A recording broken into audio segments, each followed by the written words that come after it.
এই কিয়ান এসছে, কিয়ান ওই কিয়ান এসছে যা।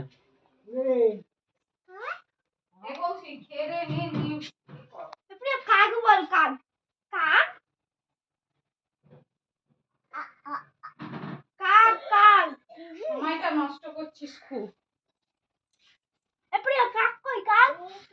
হাতে দি প্রিয়া পুরনো প্রিয় আছে, পুরনো প্রিয় আছে আমাদের ঘরে, পুরনোই প্রিয়ই আছে। আর কেউ নেই। এই ছোচা লুচি খেতে গেছে।